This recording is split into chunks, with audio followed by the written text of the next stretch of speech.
Gasimbagane ne bannamawulire wano ku Radio Simba Peter Kibazo mu studio zo gikwanjulira osuzeeyo otya ampuliriza eyakoze olwaleero weebale wonna woosinzira otuwuliriza tukwebaza okubeera ng'okola bw'otyo Peter Kibazo nembeera mu studio za Radio Simba okwanjulira program Gasimbagane ne bannamawulire nina Charles Rwomushana leero namusooseewo alabika akasana kamwokyezza kakedde kwaka kati awo atambula ne wawanvuwa nina Harunah Kanaabi singa ba Coca-Cola bamanyi singa Harunah bamuwayo wa promotion service award one guy singa bamanyi ingiri jamu yuwamu amazi anywa yuwamu amazi lwakuba leero abadde ne brand conflict ninaje nalinga nsomesa branding nembaga nti rogoje tuita brand conflict twinza kuddira Coca-Cola ate n'omunywa na Pepsi mu moment yemu eyo brand kati mazima Coca yagiye mu chupa ya Pepsi kati awo brand loyalty tewali nina ne John Kakande Simba yandibadde kwa invoice kujibinge ngeriko ne ifilis kubanga kubya akalango ka Coca-Cola ataka Pepsi na Pepsi John buza abantu banape mwena abatuwuliriza n'abatulaba ku mitimbagano balamusiza n'embabaza okuba nti muntu w'obudde n'abanaffe aba Simba mbebaza okututyaza nate ate nebaza n'omutonzi okuba nti akyatuwadde obulamu yesu ampuliriza Gasimbagane ne bannamawulire Charles abatuwuliriza abagalwa Katonda w'amaanyi Katonda wa kisa byonna ebyensi n'obulamu bwaye bwe tulina byonna mpewo ate bali kyogera n'okutuzika nga batuziika Harunah njagala kulamusa kubatuwuliriza yonna gye muli n'okubategeeza nti ebyo bye muwulidde si bigambo bya Radio Simba n'abali mu studio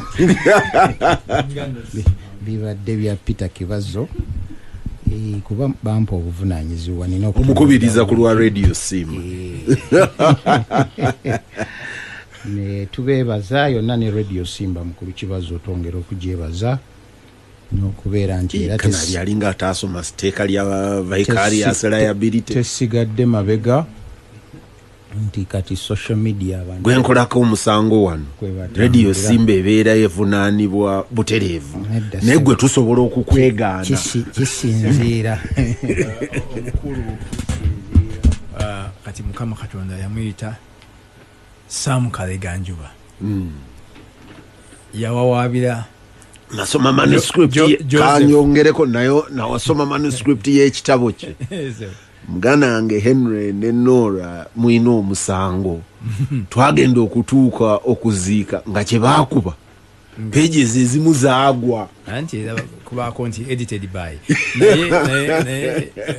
naye kabakitwala wa Kakande kyeditinga Njuba yawabira the initial editor in Kibazo was irresponsible yawabira Joseph Tamale Mirundi personally nga munno agijjeeko munno teyayitwala mu kooti olw'okumulebula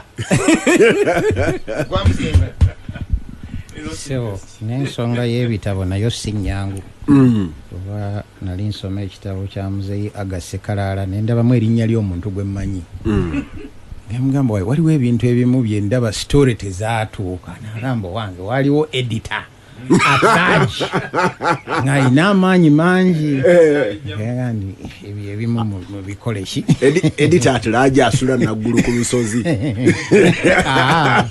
ate mwana atusiya oyo oli yali mulala nga mukyala naye agandi nedda bino biveemu awo dadi ogenze wala oli omuwandiisi ye gwe baawa omulanga eno ye story bweti weekola ki so ba editor sebo babeera n'obuyinza era n'omuwandiisi omulala yatugamba nga balaunchinze the bagita tridum ekyabasatu kintu musoke ne gundi striker omu ku bo bwe baamaliriza naye nange ngenda kuwandiika ekyange ku bwange kubanga kino mulimu bye bannyigiriza kale nno munaite gwe tandika okuwandiika ekikyo nga Jordan tannaba nayinza otuuka okifulumyanga aga ndi mukulu Kibazo mangu nnyo Kakande anaga ndi notisi nina nnyingi naye si nnyingi nnyo ensonga esinza okubuutikira wiiki eno okusinga era yeetoolodde nnyo ku misolo ng'emboozi esinga nnyo ebadde ku misolo n'abasuubuzi naye nga gino ate ga tegikyali gy'abasuubuzi bokka kuba wiiki eno mbadde ndaba n'abasuubula obummonde nga babujja e Kenya badde bakaabaga badde basasula n'abasuubula obummonde basuubuzi anti babadde babujja Kenya ng'omusolo bawa emitwalo 12 loole gye baba bajja Kenya naye ne babongeza ne babajja ku mitwalo 12 ne bateeka ku kakadde kamu emitwalo 2 ngo badde bayiga loole naye nalabyeko omwogezi wa URA mukulu Bosanga nti babeere benkanya twayongezza okuva ku siringi 9 buli kilo ne tugiteeka ku siringi 93 n'obutundu 6 ku buli kilo. Banks nazo zibadde zikaaba nti government erina proposal gy'ereeta nti abalina amabanja loani zeezo nazo bajja kuziteekako omusolo.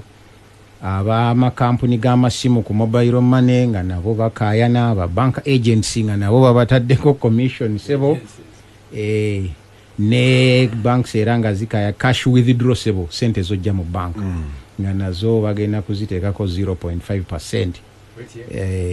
Kasito okola withdraw ndoza Kanaabi total sum through the agents through the mobile through Banova agent not Simu bank. That is the commission of agent jade bagira niyo adoneza bank Kanaabi enyinyonyola eyo yali lobbied by the telecoms nga telecoms zigamba nti bazi disadvantaging nga baja ku mobile nti bwokola withdraw ku mobile money bakujjako 0.5%. Yes. Na ate bwokola withdraw ku mobile agent ku bano ba agent banking agents toina tax kati nga balobinga nabo babateekeko omusolo era gwego si direct nze kuyingira mu banka mu stand chart ne banga nti 0.5% but nayo basobola okutuuka ne 58% misolo gyo bakyaginoonyeza ddala nnyo. Mukulu Kibazo nga tuvuddeyo era kooti naye abadde n'olunaku lwe yayise open court day abantu ne bakuŋŋaana naye amaziga ne gabeereeyo ng'abantu bakaayana ku ngeri emisango gyabwe gye gikwatiddwamu era mwami omu yakaabiddewo n'amaziga era mu ngeri y'emusiro wiiki eno kooti yafunye amaka amapya. Olabye mukulu Bigirimana nga yogerako bulungi nnyo bataddemu ne jimu simanya babalamuzi bagenda kuzimba bunyama osobola okugenda okuwumula naye nga tukyali ku nsonga za kooti emakindi eyo nayo abawawaabirwa nabo ne beekyanga bamu ne bafulumizibwa nga babawalula buwaluzi ddala abawagizi ba nuupo nga bagamba nti Kanaabi jimu tebeera yakukola bunyama. Gym is about your health. Fetumanyi mubeerayo kuzimba Muwanga yatugamba wano nti bwe mumala okulya ssente z'abantu eri ne mugenda mu jimu musala amasavu kasita nabo bakola ku palamenti babakoledde jimu nawulidde basabirako ne saaluuni Muwanga bakooyo okusalira enviiri naffe gye tusalira treadmill ekola kyokola ng'otambula sebo tewali buzibu okwatera mu jimu naye bandigisasulidde taxpayer nze omuwi w'omusolo bwe manga nze nsasulira jimu eyo gw'osala amasavu nakyo sikirabwenkanya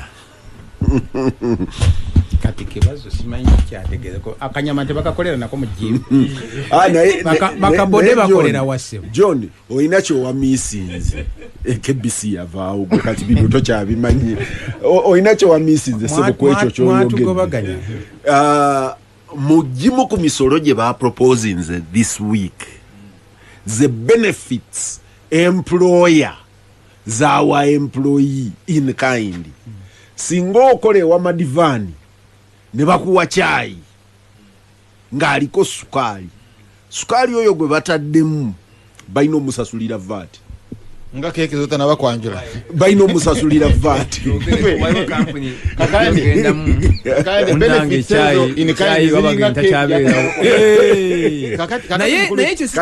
in addition to that let me make it even worse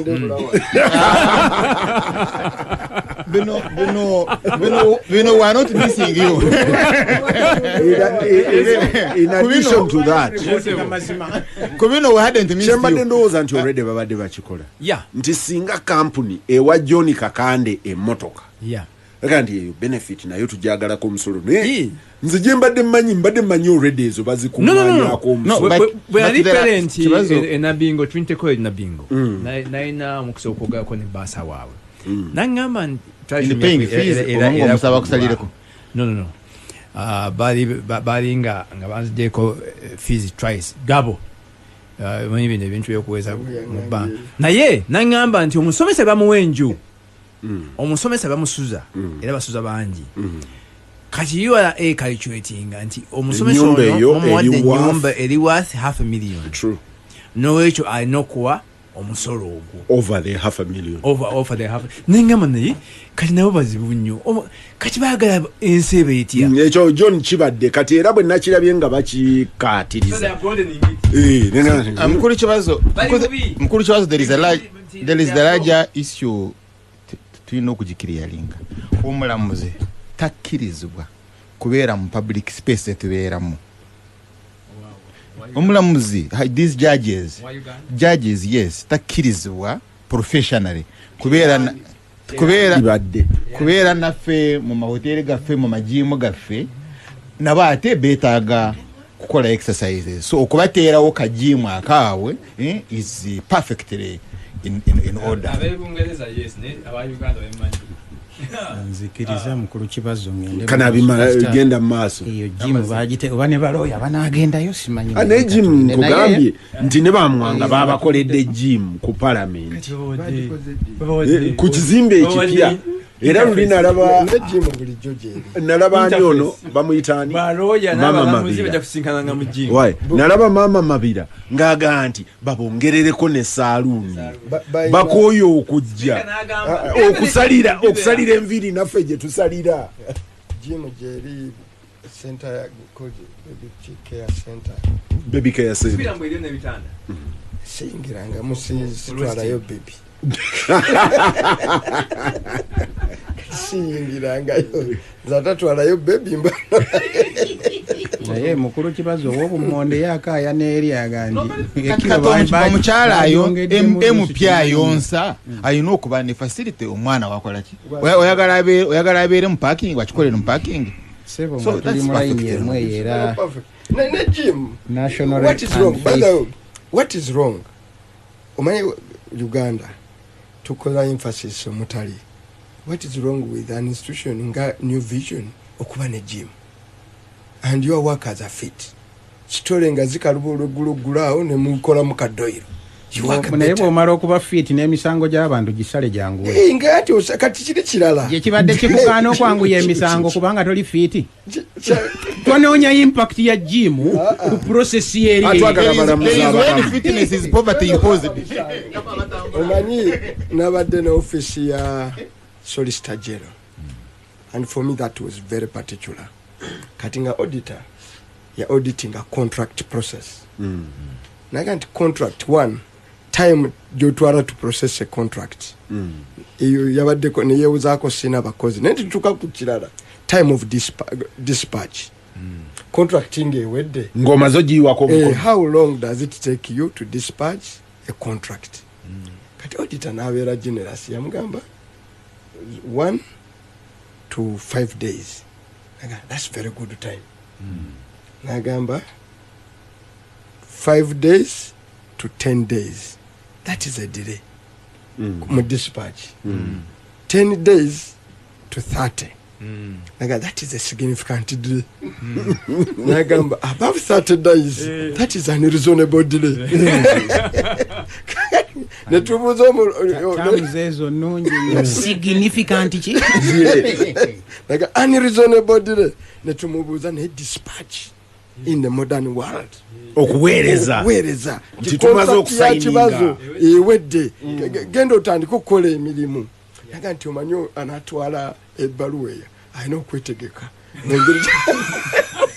alina ogenda mu jimu nagolola essuuti alina okwetegeka nemotoka nefuna amafuta nange kankozese ku tamuze significant impact ya gym court tujinze tugikole ki tugirabe ene mikomyo omusajja Muwanga bw'anaava mu studio nze nja munnyonnyola process eyo bwetefuna significant delay contract yo bwe bagaa nti egenze wa solicitor general. How do you make sure it does not have significant delay? By giving the solicitor general money.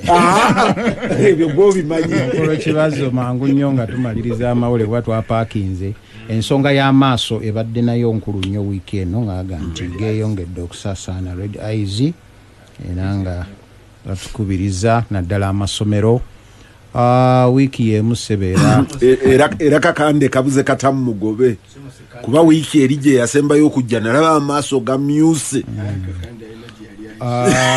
Mukulu Kibazo n'abajaasi nabo babagize ne bagenda kubongeza musaala genda kubaawo peraise nayo gye bagambye tegenda kubeera waggulu.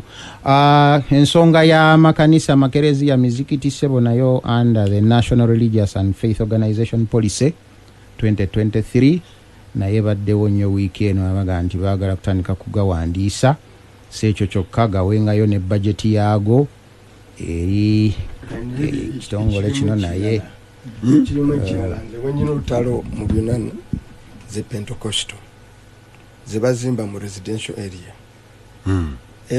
abantu ne bayimba ne bakeesa amukanya ne Yoweri Kaguta Museveni kubuuza erinnya ly'eddala oli Muhammadi omanye engeri gye mwaziina. But that doesn't take teri kwazina kumala dakiika 3. So now the question is on time. Bali bakikole for how long? For you do 5 minutes bo bakole mmeka nabo bakole 5 kati tusemba okwazina unachima kusale ne esemba mu lunaku sawa nga 3-2 nga tumaze tuliddayo ku 12 kitundu kigula kituzuka ku 12 kitundu genda okole tegwina na significant ki tegwina significant impact oba unreasonable naye sebo obuzibu si kuba nti tewaliiwo mateeka kirabika abalina okukwasa amateeka ate bali part of the noise makers. Noise position. Noise position. Nkulu Kibazo batandika okugakwasa president n'abayimiriza. Actually nze n'omulamuzi omu n'ab'ebidongo bidisiko bano abayina abavuga emmotoka nze abasinga obuzibu be bano ababiteeka ku mmotoka n'akola drive n'ayita mu neighborhood back and forth osanze abantu basirise okuba ogudongo oguyisaawo. Go and pay for your announcements. Genda ozisasulira awantu oli aziwulirize voluntarily. Oyagala kolera semba sente. Mukulu Kibazo. No, obwo bumuvunanyizibwa bwo botatwala. Gwe picha badde osula eyo waffe. Abasajja nge bali ebibaala. Oli nakuba endongo mpaka kumacha. Nze nali Texas. Nga tuli mu Yuna. Esawa nezituuka 5 ez'ekiro nga tulina mu hall eri enclosed abapoliisi ne bajja gundi ono gadia ono ndigida yali akyayimba ne bajjako ebizinga tugamba obudde bwaweddeyo kumuyina okuba nga muli mu mbiri mwali mututa amaalo gamwage Uganda nga mugatute Texas ekyo nno ekigambo kivuma esimalo nga ndigida teyakoma abapoliisi bagamba abanene okufuluma essaawa ez'ebino zaweddeko. Today is the Sunday enkya is a working day mugende mwetigike nkya mukole. It's a perfect order. ennaku zino gwegwedde ku naka mobile noise yabe sibo na maduuka osanga ng'oli ataddeko ekizindaalo kiri recorded nga kiyimba olunaku lwonna tekino mitwalo 2 tekino mitwalo 2 ku busega otandika kutuulira ku busega round 2 kenda mumeka mulwenda kubaka akanusu akafika abagala muwogo ku kidomoole what does kidomoole mean Kibazo naye mukulu Kibazo wiki ebaddemu omuwandiisi w'enkalakkaliro we minisita wa trade nga naye afuuse ensonga some order nga mukulu Museveni ye president forget nga mukulu Museveni ye president w'eggwanga lino mwabagala anodal society forget so tuyina kuyiga kugigumiikiriza n'obonaabona nayo awo Muwanga tali fair kati ye Muwanga ayagala Museveni ajje ayimiriza abagala mwogo bidomole bidongwe kati Muwanga agendeyo omusajja mumulabye naye kati abamanyi agambuve ku bantu bange katambule nammwe naye mukulu Kibazo era malenga nti omuwandiisi w'enkalakkalira wa minisita ya trade naye abadde namanzani ogamba Gerardine Nassali nendabye ne minisita yawandiikidde akulira abakozi nga omuntu asusse naye era mu ngeri y'emu ate naye yawadde endowooza ye naye mu ngeri y'emu seba wiiki era egenza okuggwako nga Martin Alika naye munanga afudde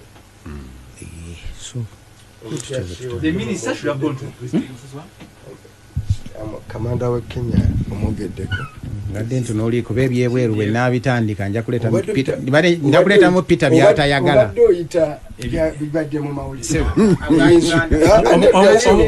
omukulu Ruto ebigambo bye bitandise okumuleetera obuzibu kamwa kabi kasasiro gange yagamba nti omusajja oyo tamwagala naye nga takyakola kumuteekawo Ruto yagamba ti kubajja okunnemesa yaliko obutafuuka president okutaninga election zange ono yaliko naye ebiseera bisi yali kamanda naye nagamba baleeta empapula ze nga yasinga ku banne okire njagala omufune bulungi baleeta empapula bulungi nga yasinga ku banne n'olwekyo nga talina ngeri ki yonna gyayinza kubuusa muntu asinza busobozi abuwe atalina busobozi era ye agenderera merit after 1 year nalota kakati kadala kugenda kwa Mukama Katonda yoli yamuwa mutima omulungi kikaba batulayibe omutemu wa mutima omulungi kakati nze nga expert on what agoberedde kuinterpretinga Muwanga Kivumbi omanyi expertise is in kuinterpretinga Kivumbi nga ngeri janyenye emikono jayambadde suit nejayo nakamwenyu kyabadde ategeeza nti bwe baleeta erinnya nga nyina okuliisa naye nga amanyi we ndimufunira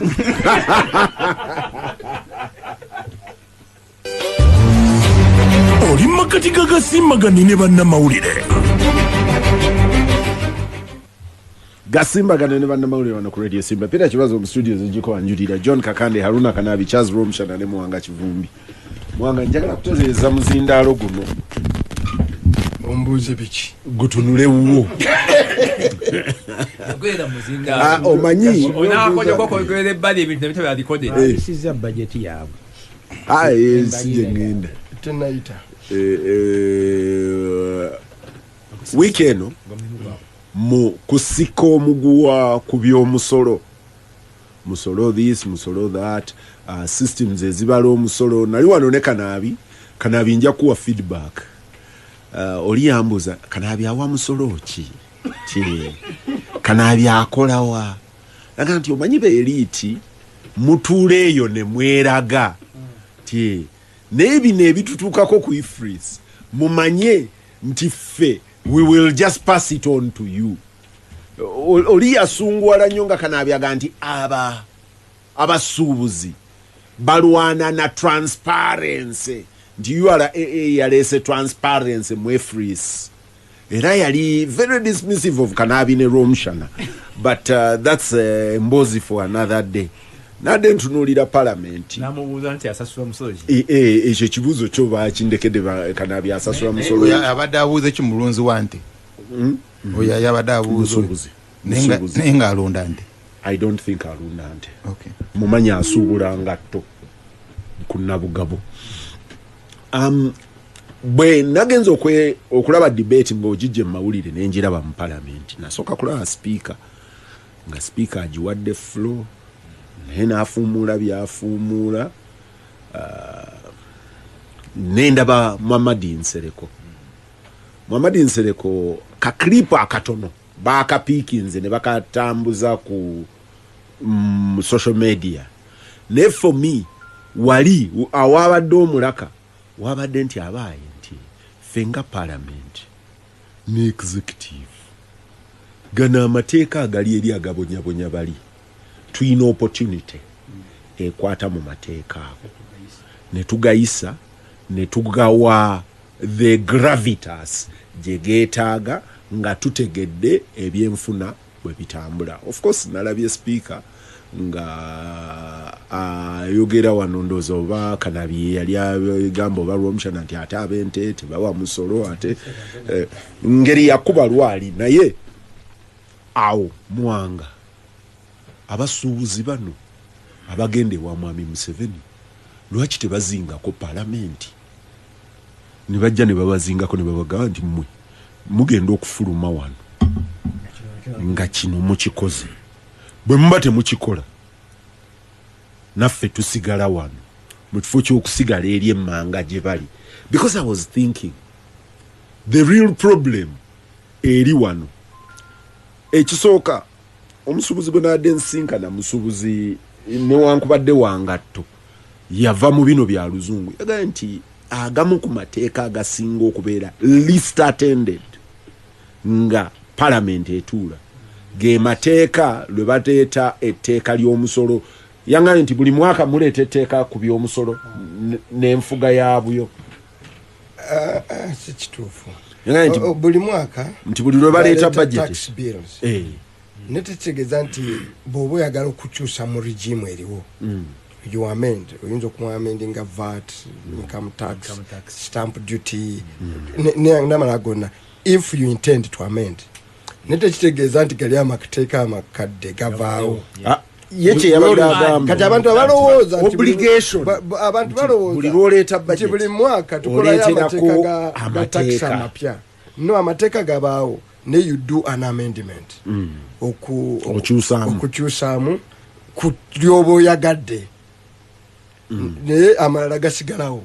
Yes, kati ngaaga nti parliament lwesinga okubeera list attended kebeere committee lwe lunaku amateeka ago lwe gajja buli omu aga nti ebyo bigende ngaaga nti awo ababaka we balina otukiikirira.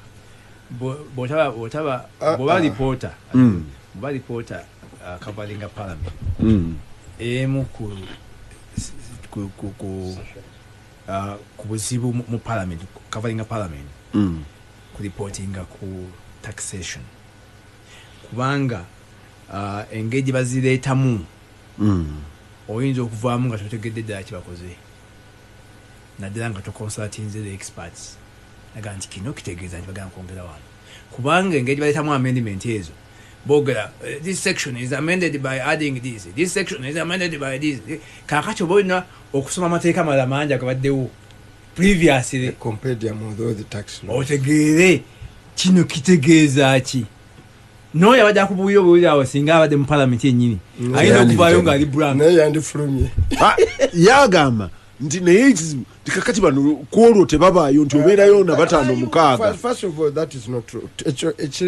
Ekimu amateeka agamu mbadde ntula ku finance committee era ne twabadde mu retreat olaba ne committee ya parliament kanaga kawa wasimba tebannamuteekako musolo okutereeza okutegeera etteeka mu normal course of business temusobola muddako ebbali ne mwetegeeza ne mutuula n'abagaleese n'abaexperti n'abalala ne musooka muyisa etteeka naye kansooke mbawulira ekizibu kya Uganda ekisookera ddala mu nsi ezisinga president again asooka kukola state of nations address.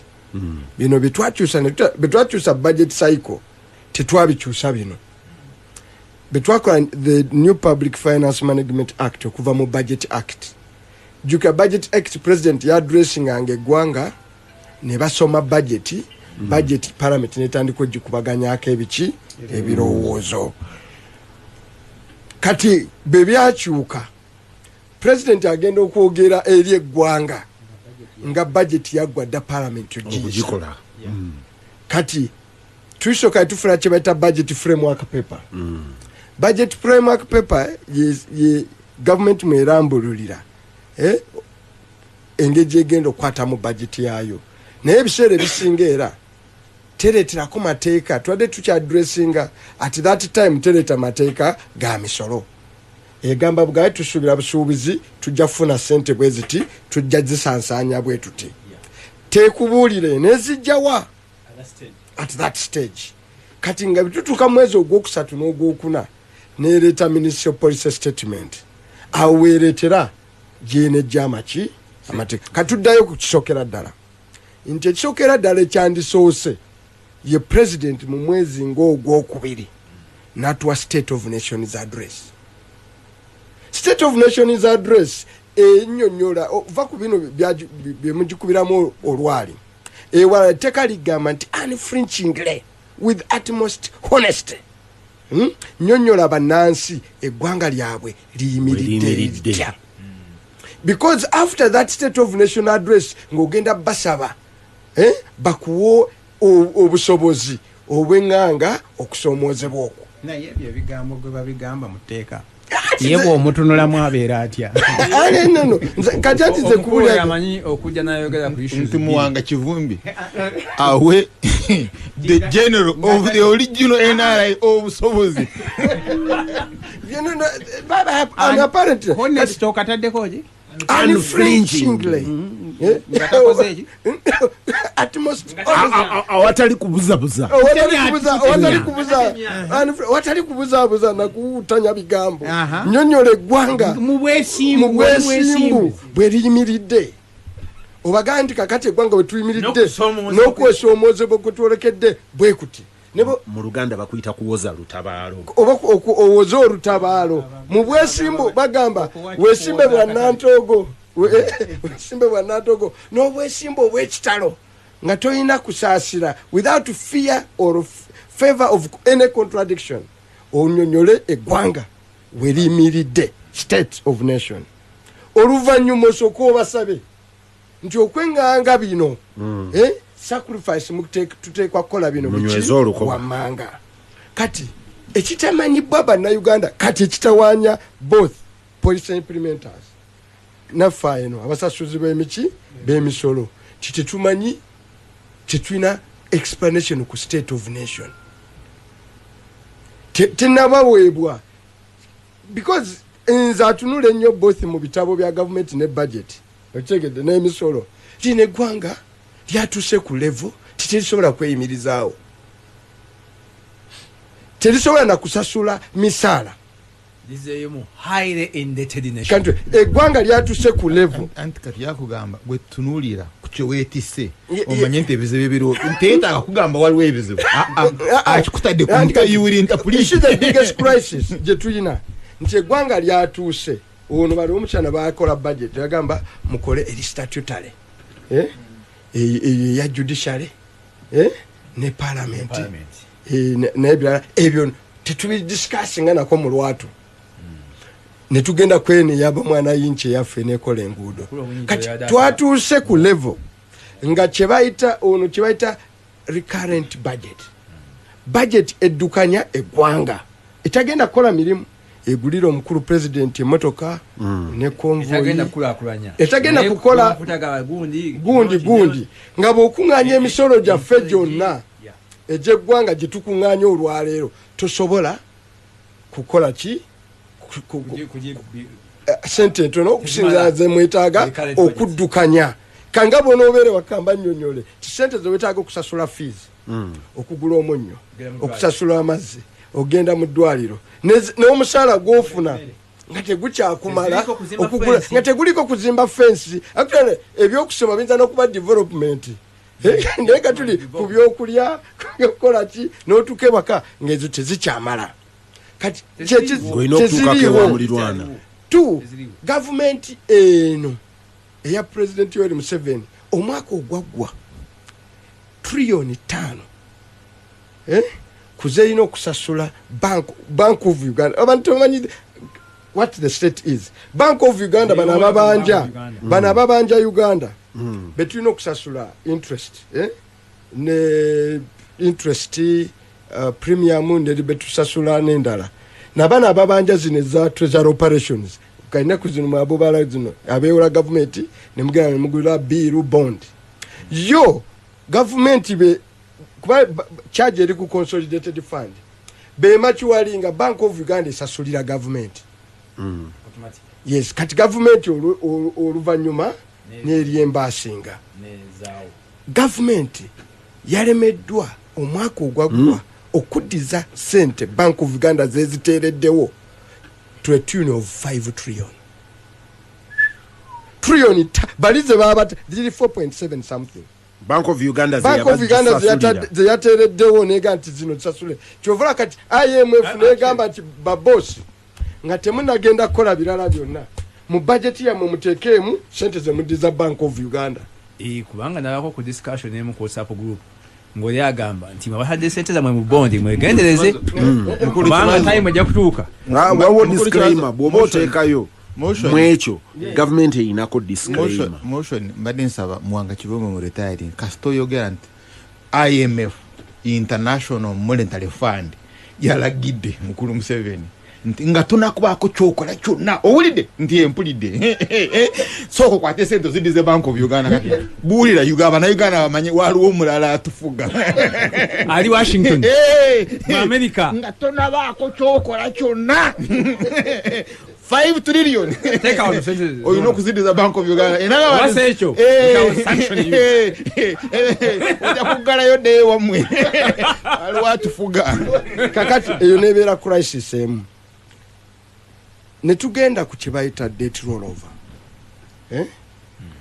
sente zetekeddwa zino za bondi okubasasula bakusasuleko amagoba nga ziri bwe zeebwe debt rollover kitegeeza nti kibaza manja kibaze bazze okumanja siziina neewola ku Kakande nensasula Kibazo gye bayita debt rollover Kanaabi bwajja nga ngendo wa Rwomushana tigwe Rwomushana akolaki obanga nteesa ne Kanaabi tikale zinziriza omwaka guno nkwongera amaki nkwongera amagoba yatuuse ku 12 trillion kitegeeza 12 trillion ezo teziri 10 nezo 12 kitegeeza omulwadde ali mu ICU no complete beyond ICU ayetaaga bishop singibwa kwa balwadde oba gundi semwogerere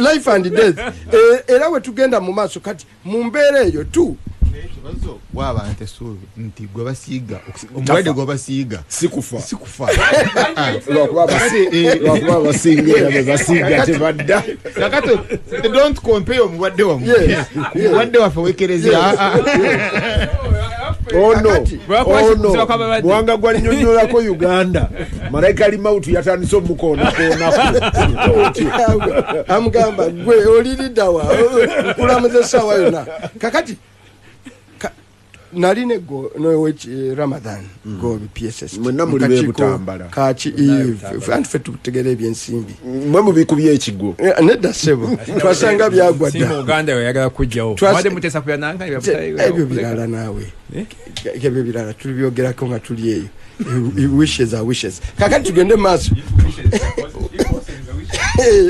singa n'abakungu bavuga kakati mbadde njagala akulira kakati anti ngenda ku musuubuzi twasanga nti gavumenti ya Uganda macha ze badde basomera budget ya trillion 5.4 kuno mulimu 6 kuno bagagenda mu 5.8 tekunganyanga ko kitwita actual actual budget ze sente zosobodde okukuŋŋaanya oba wazeewoze oba bazikuwadde oba mu musolo tesusangako $4 trillion kasokedde eggwanga lino libaawo naye nga bajeti atuwa ya 5 ne 5 tesusangako $5 trillion 4.5 nolwekyo bajeti yammwe yonna mpewo empewo eringa ku 10 ewe yatukayo 2 years ago anti kyegambye actual Muwanga agamba zokuŋŋaanyiza wano musinguzi zakuŋŋaanyiza nezeweewoze ku nezeweewoze zonna kyetuyita actual budget audit report egikuwa wali nti the actual va ku bino byayogera naye wakuŋŋaanya meka abakuwa obuyambi abakola biki donna ng'obakuŋŋaanya zonna tetususangako $4 trillion 5 nenga budget tuina ya 5 nokola budget ya 5 bwaba alina okufuna ka 3% kali basasula ebyabwe kati ekibakozesa ebyo kati ekyo nekiba kizibu kimu kati n'ekirala bwe watunudde ku donor fund nemwaki budget mugiyisa ekyo kirala yoli MP omusuubuzi wange ekyo kirala era nze sebe ebimu bye mbadde nkolera eggwanga lino wali eri ng'akuwa lipoota zange bino byonna buli budget nali mbibanyonyola era nababulya nti senga trend eno egenda mu maaso tugenda collapsinga ate oyogedde kwabo sibu yes nekira kyo takonyeeko nti ate Bannayuganda babawanja gavumenti nazo ziri awo trillion ziri trillion 10 trillion verified Bannayuganda abakoledde bagenda ne bagamba nti ziri verified nene ziri verified ziri 2.7 naye nga ate kisinga okukuluma gavumenti yeemu ng'onyigiriza onoonya guno ogw'ekikuubo ate waliwo tax exemptions zokola oli Bank of Uganda ya tumusiye Mutebere waliwo aje banjiza Mutebere yafa waliwo aje banjiza kale waliwo aje banjiza and is International Monetary Fund tona wakobeera shuwa bana amusasula kati rogama ana banjiza ono wa 2.something billion kakati ati zembade mbanyonyolamu lwaki tutuuse wano we tutuuse kati how do you get here betwatandika eyo kati abazungu betwaise etteeka ly'ebisiyaga because we needed to pay price ekyo bano bonna mu debate teryakyogerako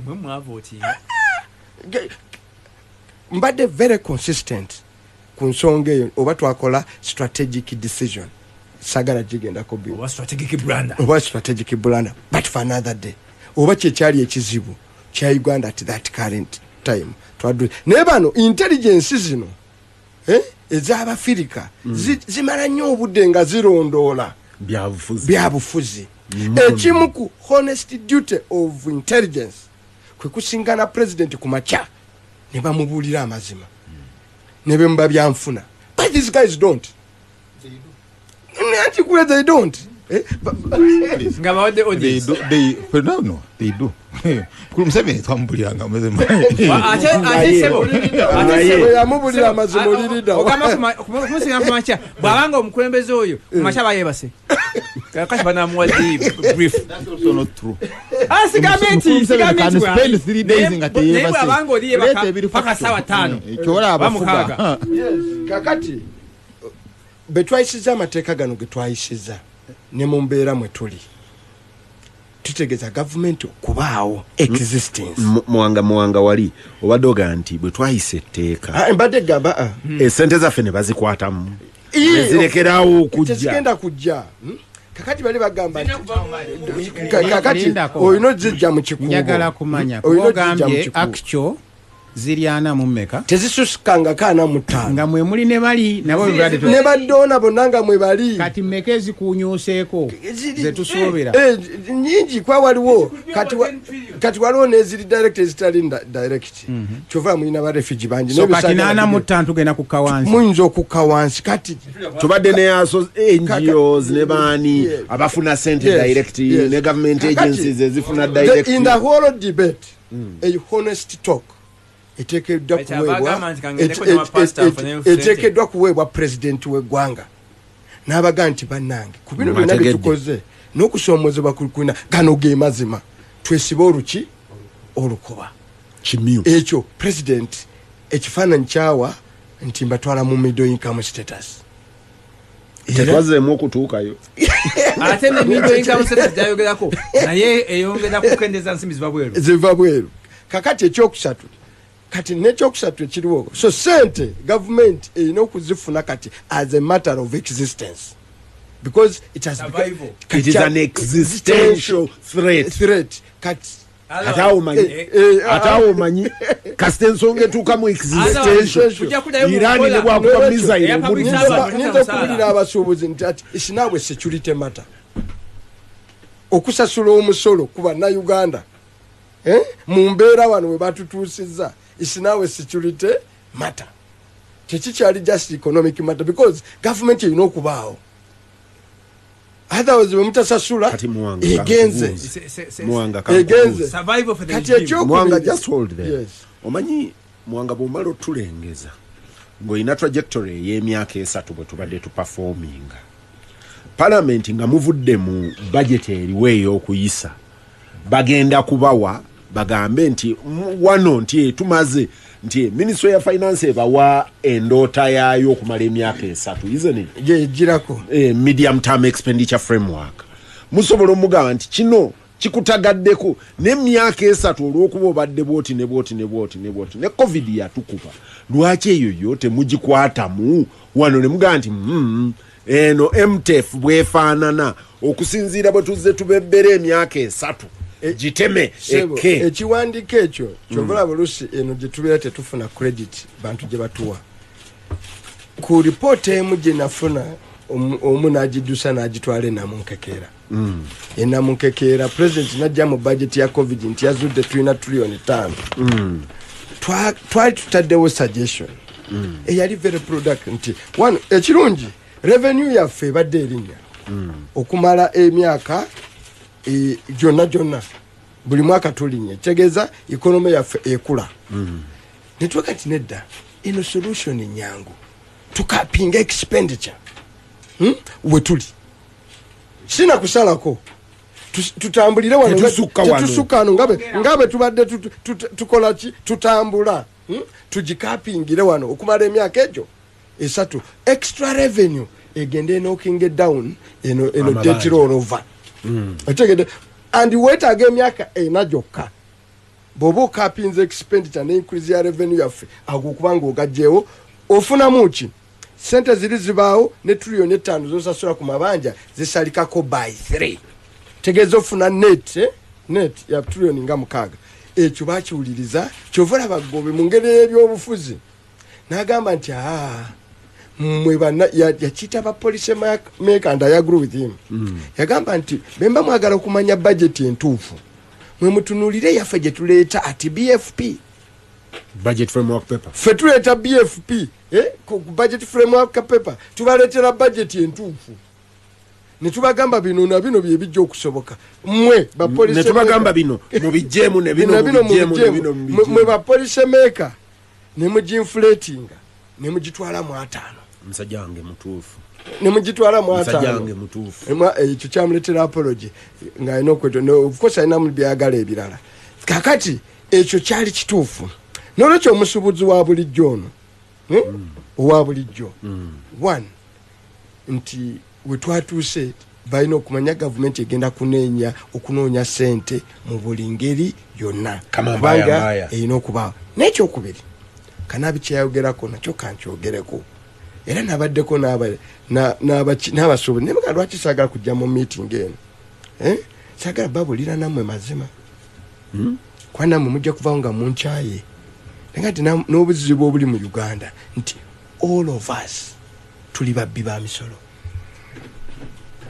otegedde Kanaabi amegeredde ku kaawa ekizibu ekiriwo ne mu ggwanga era nga benayogedde mbagamba nti nga bangamba era ne bangamba abamu ne bangamba ebyo byeyogeddewo nalebo kituufu neffe tunaabeerawo tutya nga mwenna mwayonooneka kitegedde that was the argument nembaga nti n'olwekyo naye kiri ddannamwe dangerous okubanga bizinensi zammwe muzizimbidde kukubbanga miki misolo ekuwa artificial health nti oli buki nti oli bulungi njaga kubeerera Peter mu Uganda mu Uganda we batusomesezanga batuwanga ebigambo bibiri avoidance ne evasion abasuubuzi baffe bali mu avoidance simanyi kikyo yagala bagamba era teri akulimba wano teri araninga business wano mu Uganda ategerekeka atainayo backup mwatekera revenue ye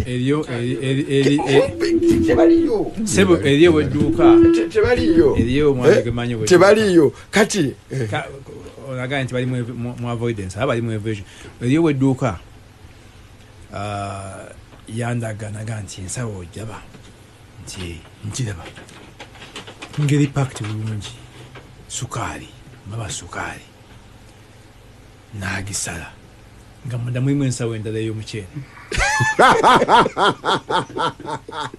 kungulu sukaali naye munda mulimu ey'omuceere ate olako ali ogenza kugugula ye Uganda kati nekyo njagala tukanye nti Uganda Peter Gwanga koze mujita myundeni mundane whatever betudda mu myundeni mu real world ene yafa nga tuvudde mu eri Rwomushana nti eri godless spiritual eno gye tugenda waggulu eri okusamba enanda okuba kuyita kubiriga okuyiriba kulimu okuyiriba emisolo kati ekyo nakyo njaga Bannayuganda tukitegeere nti bizinesi zaffe nazo tuzikwatidde mu kuyiriba misolo n'olwekyo gavumenti beereeta system esobola okuga nti Kibazo nga tukutte bizinesi zaffe zisinga ziba ku survival kwatuziyimirizaawo ku kuyiriba misolo so health ya economy yo as a whole eri mu dishonest both bakulembeze kandi Kakande ne Kanaabi Gasimbagane ne Bannamawulire ku radio Simba Peter Kibazo mu studios ogikwanjulira Charles Rwomushana Muwanga-Kivumbi John Kakande Harunah Kanaabi nammwe abampuliriza buli aweereza message lubalita nkwabye lubalita yekyayagala ayiwali we nabagamba nti sente zino olumu tuzoogera nga tezikola sense eri bantu bw'oyogera trillion omuntu amanyi mitwalo nabyogera wano Rwomushana nandebula nambuuza mbunze manyi billion nalingi kuteko konze nedda ate n'agamba nagistu kati nebayo omusajja ali Somalia ne kati awo omanyi okusitula $1,000,000 nebayo omusajja ali Somalia naga nti wangi wasitula oba baakuwa oba naye ono kyayogera and I think it makes sense nti abantu baffe sente zino tezibakolera sense oli ayogera trillion kyekiki ziva wano bw'ozipanga ku luguudo ziva wano mpaka bw'ayise bw'oba obupanze mu bw'5 trillion bw'ojalirira mu kisaawe ky'omupiira bando z'5 zibunawo wonna kati ye ekifaananyi kyayagala nti awo abantu bajja kumanya sente ze mwogerako bwe ziti ebaddeyo abampa update naye update nina 2 President Yoweri Museveni ayimiriza mbagirawo enkola y'okusolooza omusolo through e-freeze eyaviiriddeko abasuubuzi okwegugunga oyani kisinziira sosi nazo zoge BBS Terefina eyaffe Yoweri Kaguta Museveni Twitter handle I have asked the traders to give me time to research more and consult the technocrats on all the concerns in Rwomushana and Jisomye yamanyi bwe boogera. I will then meet them all on 7th May at Kololo to discuss further. In the meantime, I have directed that you are a refrain from issuing penalties and recovering any penalties that have already been issued. But taxpayers must continue to pay their taxes as usual. It is good they have agreed to open up their businesses as we continue to find solutions to the issues raised.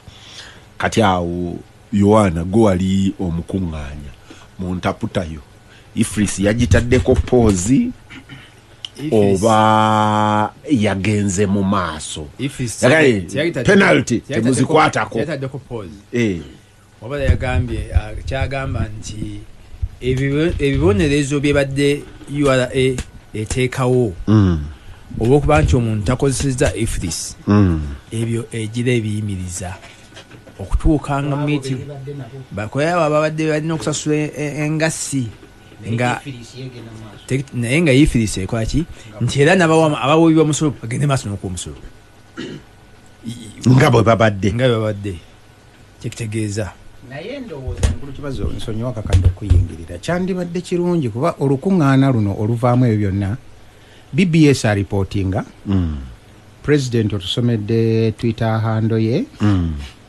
from the horse's mouth Yisa Sekitto ne banne si be babadde mu meeting nabo kyandibadde kirungi nemanya nti position gye baavuddeyo nayo yabadde ki kubanga president agamba nti bakkiriza okugulawo amaduuka gaabwe bano bameka bagenze 50 kubanga tokkirizibwa okuwa contrary kati ani anagamba basuubuza okopeninga ati nga bwowa contrary that's war naye let me interpret Charles hold there omanyi ebimu mu bisoma n'obisoma mu bitabo nga bwe biri omulundi president Museveni lwe yasembayo ku meeting abasuubuzi bano ne batakkiriziganya president Museveni ng'agamba tukkiriziganyiza enkya bagenda kuggulawo amaduuka omulundi guli abasuubuzi n'obugamba nti anidda tetukkiriziganyiza era president Museveni mu kike omulundi ogwo tekyabanga na Twitter kyabanga kiwandiiko yagamba nti ku Lwokutaano baggulawo abasuubuzi n'oga nti amuzeeyi yagambye tuddamu okusinkana ku Lwokumeka ku Sande era tebaggulawo ne bagamba nti twakkirizganyiza nga yagamba twakkirizganyiza kyabagamba nti abasuubuzi okuvaayo batubuulire okugamba biri president byayogedde bituufu basi bituufu kakati Gasimbagane n'abamawulire omulimu gwayo gwa kuyegereza kale kyentuufu tekiri mu kale mateeka kale kyentuufu enkola entuufu kati enkola entuufu bwe mubeera mu lukiiko nga meeting y'abale ne president waliwo alina okufulumya ekyakkiriziddwako bwe kibanga kyekikiriziddwa and you see bwabanga president why don't you listen kasita president agamba twakkaanyiza ku kino right bw'obanga omucontradicting odda gyali No. That is then why would they meet? He would as well give an order. But let me go on the start statement. You will take a century kuchikwigiza no kitegeera. You are talking from the perspective of the government. Wabeerawo mukulu. Kakati mukulu Kibazo ku statement eno. Boje tegereze nnyo BBS TV is right. Implementation of IFRIS kwaba abadde bakayana is suspended bw'okyetegeeza but tosobola kukireeta bw'otyo bw'okireeta nti it has been suspended nekijja direct kitegeeza abagikozesa leero bayimiriza simanyi oba ntegeera the moment he says operationally temu enforcing penalties operationally ale naaga ekyo kyokka kiba kitegeeza bwekola olina okukozesa IFRIS naye katagenda maaso nga togikozesa simanyi oba ntegeera because they are not going to enforce the penalty and man ntunira maaso ge I've taught an average student kyengamba Kastoria agamba nti the speed limit is 70 kilometers bw'ogisuka fine $2,000,000 nagamba kati ekyokuteekako penalty nkiyimiriza is indirectly telling you over 70 you can drive over 70 or traffic ajja kukola bagaye munange safe journey okimanyi kibi but tugenderawo nga bwe kiri banabo mu kikubo now they can operate by the way china deadline until 7th May. Absolutely. Obutasasula penalty kiri up to 7th May. Tazijeko. Wajja okuwa a new guidance. Yes, penalties tazijeko. Because the question is, I know wins of Zijako. Does he have that power? If the penalty is imposed by the law, I know wins of Zijako. So, Baba imiriza implementation of those penalties. It means katidayo kole nga tokozesa to waifreeze. But toli waifreeze, I know kujikozesa abadde ali ku system. Sebo omukuru nomujeko muzinda wadde ogumpade. Owuliriza Muwanga Kivumbi. Yes. Muwanga nakuwa position gaga nti ono omulwadde bwebeera ICU wawo wali bagamba clinically what? Clinically dead. Uganda is not dead. Mukuru Kibazo ndowooza point Muwanga gyatakonyeeko gye njagala okukoonako. Omulwadde emuteekera ddala mu permanent coma era yeetaaga essaala either Mukama Katonda malayika gwe yasindise okumutwala amuyite nti oyo gira omuleka. Yensonga endala nti gavumenti bwe banga eri mu mbeera gy'erimu kati tugambye nti gavumenti ebanjibwa Bannayuganda trillion mwaka 10. Nkakasa oba oli awo n'essimba y'emu ku ezo entities ezibanja gavumenti. Kitegeeza nti abantu abo kinoomu n'amakampuni abanja gavumenti bakoseddwa. Mukuru Kibazo bw'oyita mu Kampala n'ogenda neeyo mu sababu zammwe ze musula oyinza okuubisibwa n'olowooza nti eggwanga lino abantu bagagga kubanga kedi zimerukanga butiko obwanakyebowa buli bwamu naye eggwanga lino economy nze bwenjiraba tevanga covid gyegireka. Amakampuni mangi gali mu mbeera tegali recruiting abakozi gagoba abakozi across the country.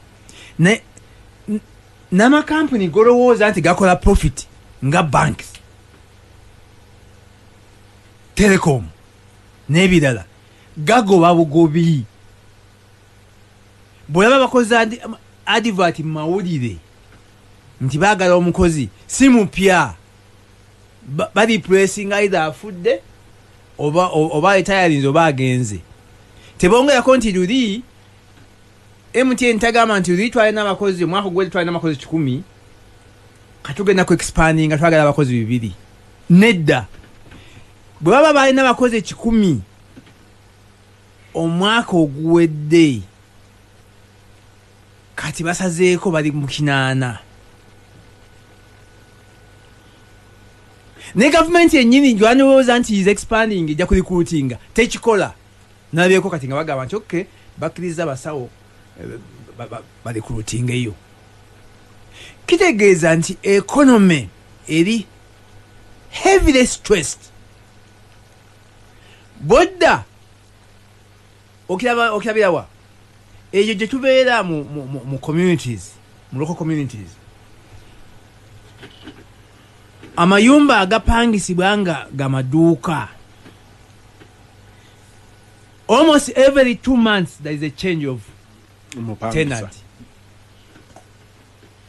Kubanga atekawo ka business wano myezi 2 gakagudde tugana ne kamwocha every 2 months or every 3 months mulamu new tenant. Ate walwamu agana myezi 5 in default. Nanyini kizimbe nabanga nti nsasira agenda kawalala nsasira sijja kuzikubanje je nkubanje 5 genda kawalala onfuna. The same thing applies kubaina ebizimbe ebisulwamu walabira nti the economy erimu mudaya straight naye ate ng'ono omusolo yalowooza nti alina kuzikujjamu by all means. Anti bagamba nti Doris nti yakolo olemeddwa okubihitinga target get out weta twese musinguzi najja ng'awera nti nze nja kuzikuŋŋaanya akimanyi nti bw'atafutihitinga target talina mulimu. He has no job. You'll be fired. Nga twampaga, you are fired. Ate bakufiringa na ku Twitter. Bakuwandikira baluwa. Bagamba Doris Akol yalabira ku Twitter nga bapointinze musinguzi. Tebagamba. You are fired. For Doris Akol, the communication was not that Doris Akol has been fired. It was that I have appointed Musinguzi Bujochi as the Commissioner General Uganda Revenue Authority. You can't be too. Kakati, abakozi ba Revenue Authority bamanyi nti they can't keep jobs okujja kwa nga bahitize target y'omukulu. Kati gwe awo musolo balina kuwa bulago bagukujjemu by all means. Kakande, a bit of the mundane. Oluvanyuma lwa communication. Yes. Nti I have appointed Musinguzi Rujochi as the Commissioner General of URA. Yes. Eriyo mikwano jange omu kubbo ku mulembe gwa Koro muganda wa Rwomushana ono yajjanga n'akasimu mu meeting. Excuse me, madam. You have a call. You have a call. Tombuza from who? Madam nafuluma ne yewombeka. Yes sir. Yes sir. Yes sir. Yes sir. Yes sir. Yes sir. Yes sir. I've heard it, sir. Okay sir. Okay sir. Kati oyo omukulu eyajjanga n'akasimu n'alangirira. I retire nze, ale retirement from service. No mulala. Yes. Follow up tweet nejja plot one in Samizi. I fired all of them.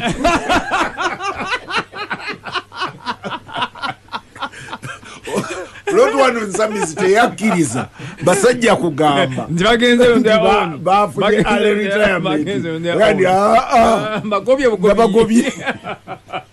Naye that day the advisor was Kibazo. Kakati kyenjaga okutegeeza nti omuwi w'omusolo olw'okuba economy eri mu dire straight ate nga abandiwadde ssente abandivuddemu nsimbi emisolo the so called investors omukulu agambye nti abo temubatawaanya onfuna ate ono munansi economy emunyize so much mukukibazo wakyo kigendedde ng'ogenda mu kyalo simanyi ogenda downtown bw'ogenda mu downtown amanyige mwatujjako ekisaawe kyaffe ekyennakivubo Muwanga lubiriza lulinagendanga buli wiiki nga nzikirira ennakivubo naye mpita mu kibuga ne ntuuka oteeka okumanya kati eddagala ly'ebirime endigula eno nali nga ndigula wa Nakivubo Muse bamuyita Nakivubo Muse Container Village. Sikyayitayo amaduuka baagaleeta okumpi ne gye tuli. Kati goya kutegeeza structure economy ya Uganda. Ogenda ku downtown. Nobeera amaduuka ago nonga tunuulira. Rumu yenkana studio eno. Ndimu abasuubuzi basatu. Basatu? 10. Oya naka space akatenkana meza eno.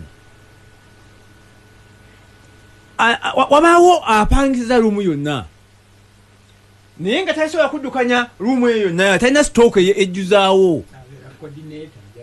Naba ate ye teetagala kufuna stock by the way.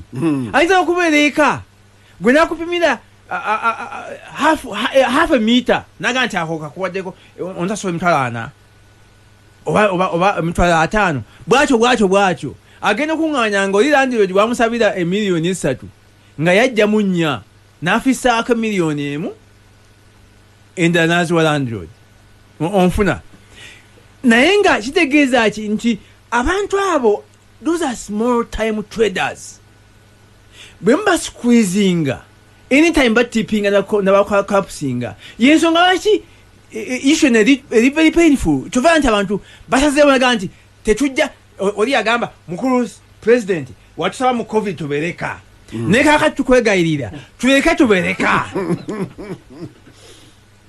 tubereka teri muntu abadde afuna profit per day ayinza oga nti mundeke mbereka okujjako ng'ali ku kisenge onfuna naye nga byonna president third meeting and his economy is in a bad shape bwadde eno nayewaana middle income nakinaki naye ng'ebintu bibi nnyo amakampuni njaga mu kibazo ombuulireyo kampuni emu okay gana banka ziannouncing huge obscene profits naye babuuze nti okay money power have you expanded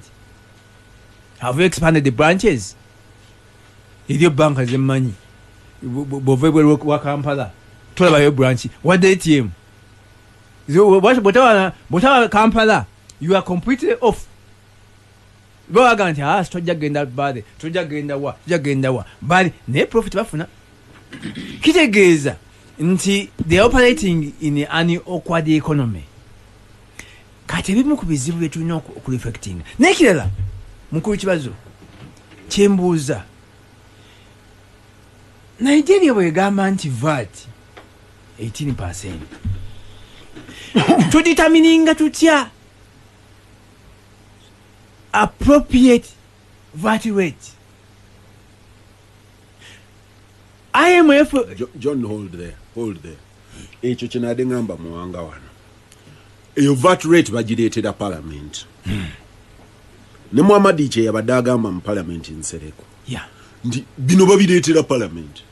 It is upon your legislature okuga nti fe VAT rate yaffe ebeere 16 ne threshold oli agireeta nga agitaddemu kubanga debate endala gye nawulidde down kubanga nze kyempulira nti Kenya VAT eri bweti nti Sudan eri bweti nti Nigeria eri bweti therefore ours should be this kati kye nawulidde kye bakayanako bagamba nti ne threshold wetutandikira okusasula VAT wali wansi nnyo nti omusuubuzi ono gwogamba million 15 olw'okuba nti ensimbi zaagwa ebbeeyi nti luli 15 purchase value ya 15 luli nti kati yenkanankana ne purchase value ya million 5 kati bagamba nti bw'obanga 15 wali okitadde ku value value eyo kati eri ku 5 n'okudda waggulu bagamba nti threshold eyo bandigidebatinze ne balaba because era bwe nababuuza kuba ako nali sikategeere waabwe mbasuubuzi ne bagamba nedda ssebo nti nze bwe nagendanga China nga nawanyisiza emitwalo gya million za Uganda 5 nenziteeka mu dola nagendanga n'emitwalo 2 egya dola nti olwaleero bwe nkwata emitwalo 2 kitegeeza ngenze ne million 6 eza mitwalo 2 is million 8 almost 8 luli million 5 za Muwanga emitwalo 2 kati million 8 kati ngaga nti value ya sente yagwa threshold naye goberere sente gye zaalaga totukyajingira wantu kati jije ku 15 gipale ku 25 wenga twaga nti million 5 zampanga box yengatto bagita ki erinnya mulimpereze yembaawo eyo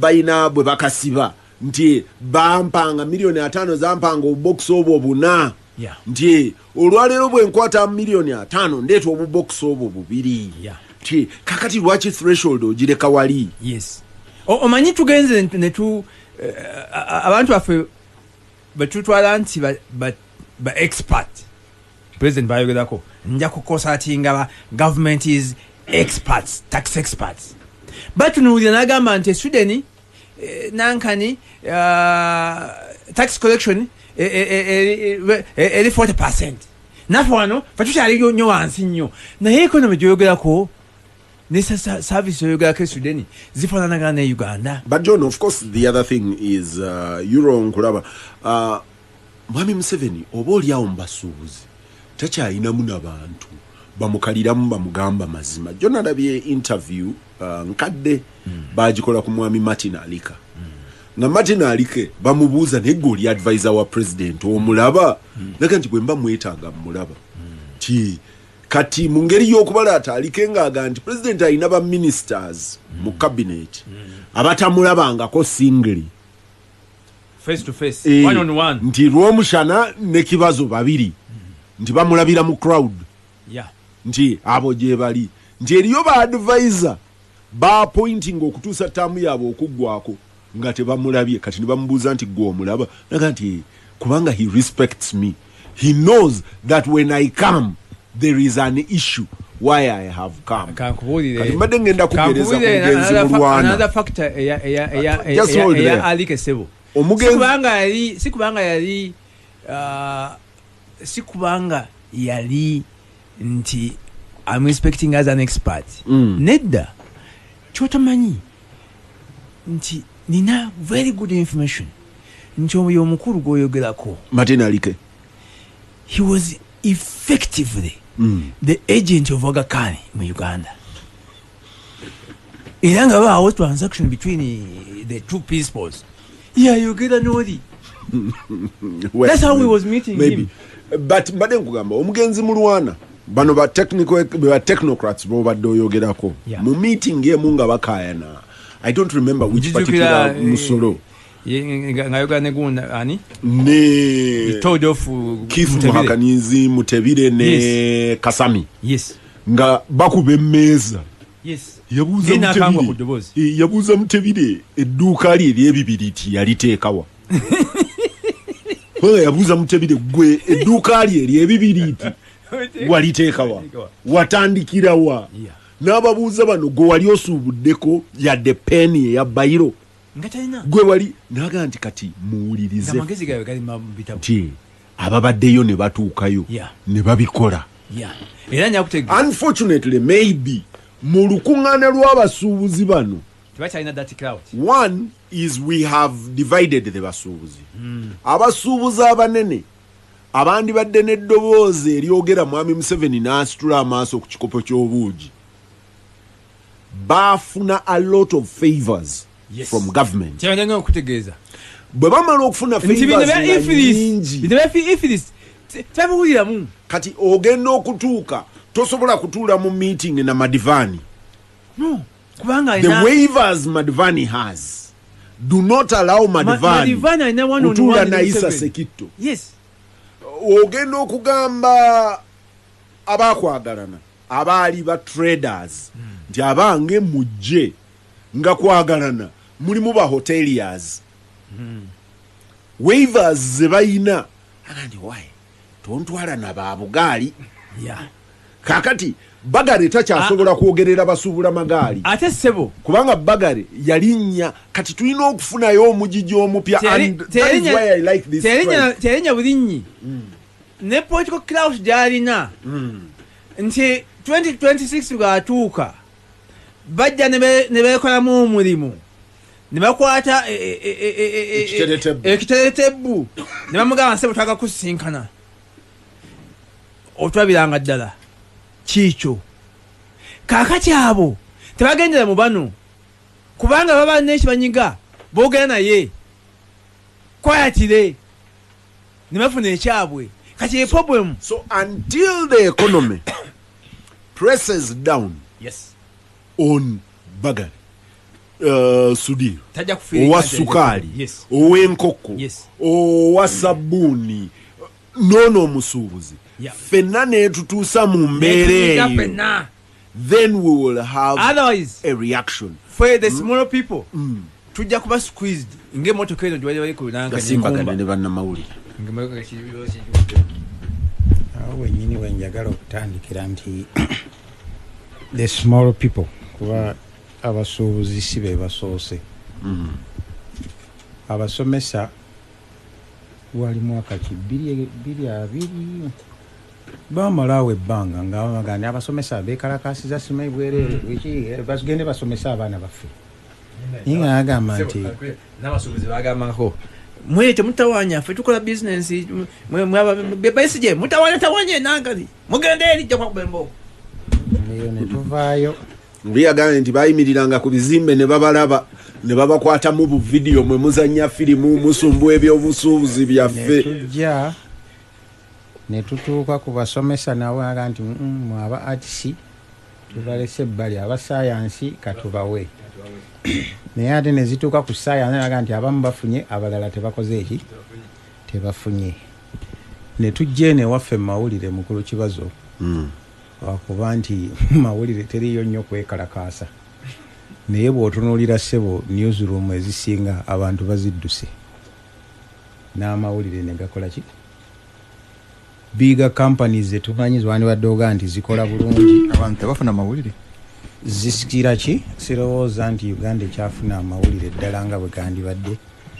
weesanga nga recently waliwo TV eyaggalawo nsonga yaki ya byanfuna bw'ogenda otunuulira eggwanga lino mukulu Kibazo bw'oba olitambula weesanga nga kyovola nti olwaleero Kanaabi oyogedde nonzijukiza Muhammad Nsereko bwe yadde ayogera mu palamenti naga nti wumanyira nti ekonomi eno mbi ng'otunuulira abalala nti amakampuni ga gavumenti gonna buli mwaka gabeera wano tugongereyoko ku ssente tugakolereyo supplementary tugasonyiwe zino tegakola magoba lwaki mwe mulowooza nti gano amakampuni aga gavumenti agalabika obulungi go geetaaga okuvubiriza bali abasuubuzi ba bulijjo embeera eri bulungi ekyo kyennyini mukulu Kibazo twali wano n'enkuwa mu mawulire agaali mu wiiki mu kiseera ekyo nga URA yennyini yali eraze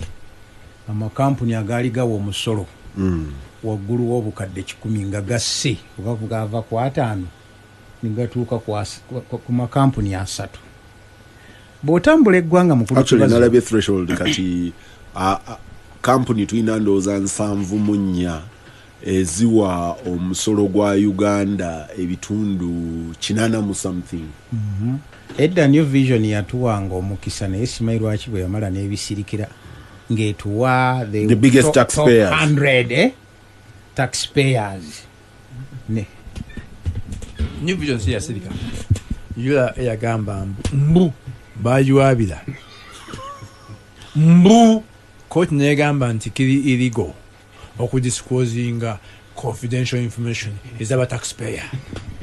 I thought that was public information. Omusolo yo judgment wagirabako naye njagala tusooke tutunulire eggwanga lyonna mukulu Kibazo tuliteeke ku mukeeka erya Uganda olivuga olijje ebusiya ojja oyitaawo ebugiri ewa Buddukatuntu ojje Iganga yingira Jinja paka lwonootuuka mu Kikuubo ndagaawo area woonoosanga awali active nga Central Business District ya Kampala Ekikuubo oba Hamu oba ani woga nti wano bw'otuukawo olaba nti abantu bakola bali active ovudde ku busi eri ku boda kati givuga ogijje wano yitamwe Masaka otuuke Nyendo oyimirire waawo otunuloga nti wayi kiki ekitambula wano oyingire Masaka kati yitamwawo wonna muyitawo mutya Rwomushana nekongolero otuuka waliwo bayita kageeti ogende oyitiremu ddala ogende Kabaale mbadde ngamba okutte lino tulize Kabaale tuyiseemu mu mbala mbadde mmanyi bw'otuuka wali oweta noddeeno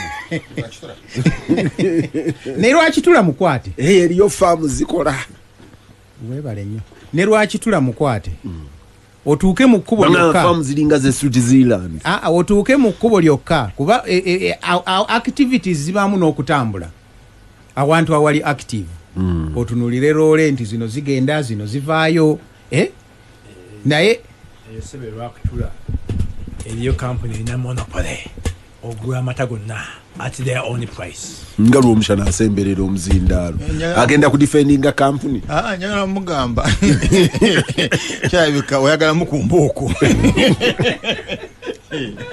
kati bwe tuvaayo eyo mukulu Kibazo era tukwate Gulu Road nayo tumutambule tugende nga tukola ki kati pressure eyo yonna eri bwebanga tebasobola giteekayo tugimaliddewa awo nno Kanaabi w'oyogera ku musuubuzi World Bank baali bamusabye okufaninga oluguudo lwa Mityana Fort Portal nga luviira ddala wano Busega Mityana Fort Portal bwe baasindika abakola ku luguudo okusurveyinga the quality ne biki bya traffic eri ku luguudo bwe baakomawo ne report baagamba the volume and quality is nil after buloba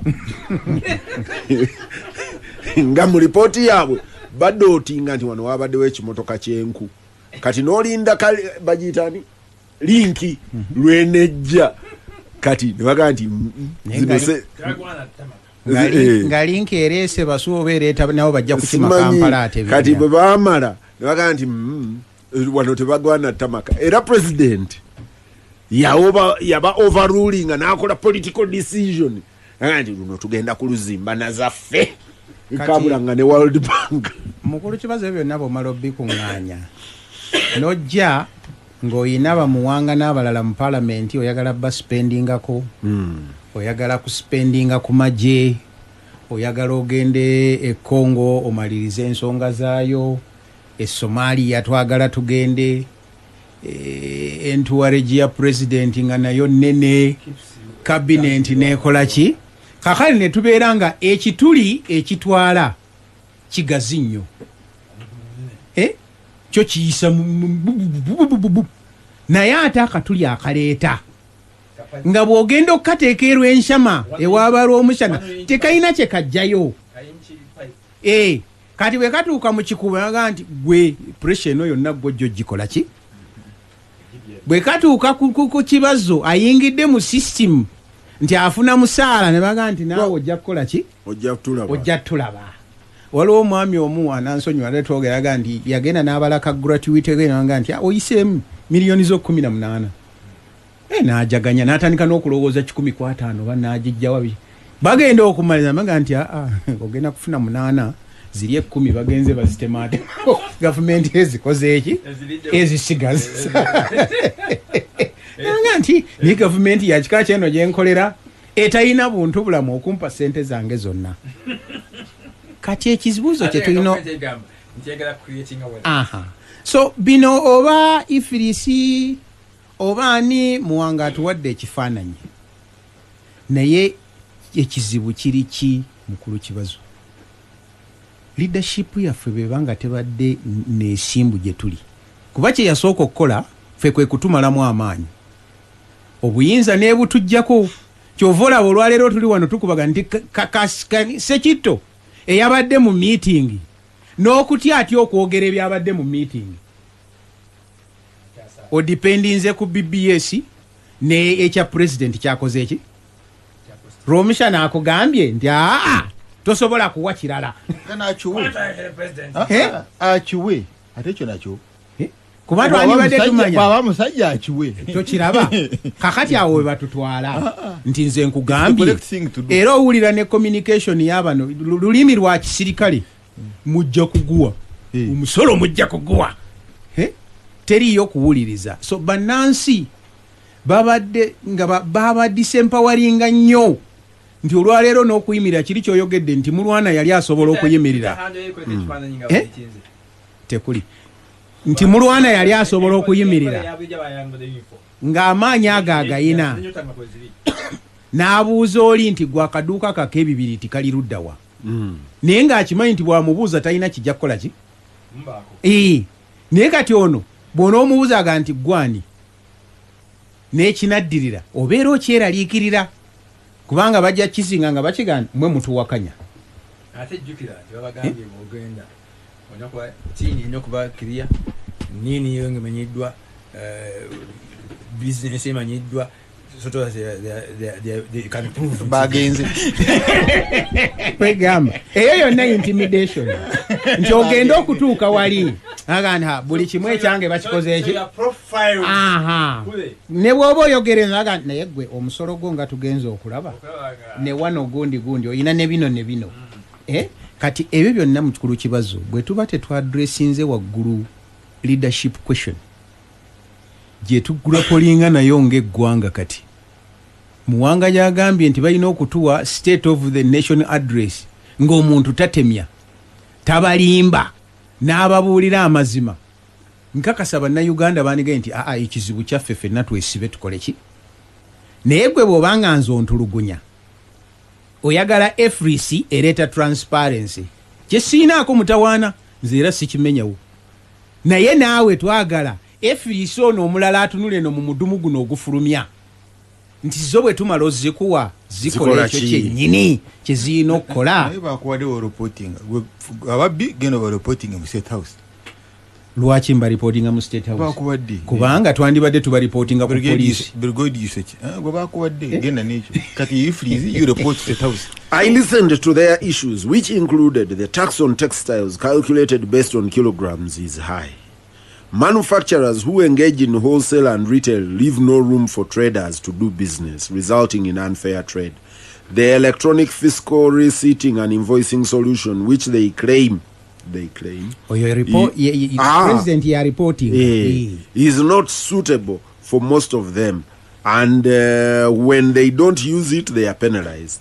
The threshold for VAT, which is currently an annual 150 million, should be increased. Traders should answer the question: do we want to build our country, Uganda, or other countries, by trading in goods produced by them? Must we continue? Soko yemiriremu njagala interpreting attitude yeyo. Must we continue to cause a hemorrhage of the little that we have made through agriculture and other sectors by sending our money outside? Uganda should not be a supermarket for other countries. Eyo message eri clear. Namalirizanga agamba, I have asked the traders to give me time to research more and consult the technocrats. Neri message je nasomye ali. Naye njagala oddeyo wali eri. Ngasunagenda wala. Eyo statement assumption. Nti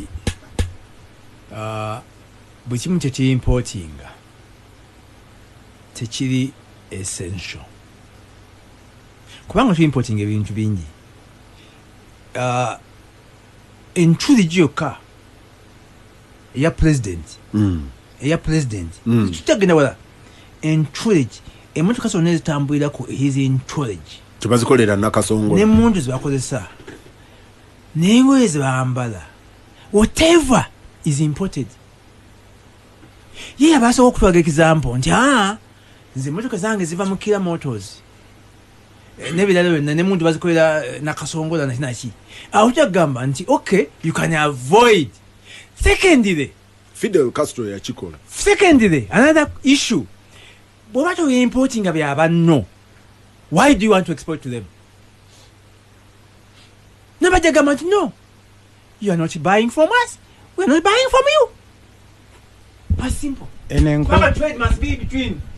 Enkofiira omukulu gy'ayambala bagikolerawo simanyi oba bagitungira lwakitula but of course naye Harunah mukwogera n'abasuubuzi mulimu ebiri interesting. Abasuubuzi bangamba nti ekyabateekesaako omusolo gwa kilo ku ngoye, those are apparel about textile, nti specifically ku jeans, nti ekyabateekesaako bwawo omuchina eyajja wano n'agamba president nze ngenda kukola ekkolero nga jini nzikolera wano owonye baka nti president n'amuwuliriza n'amuwa.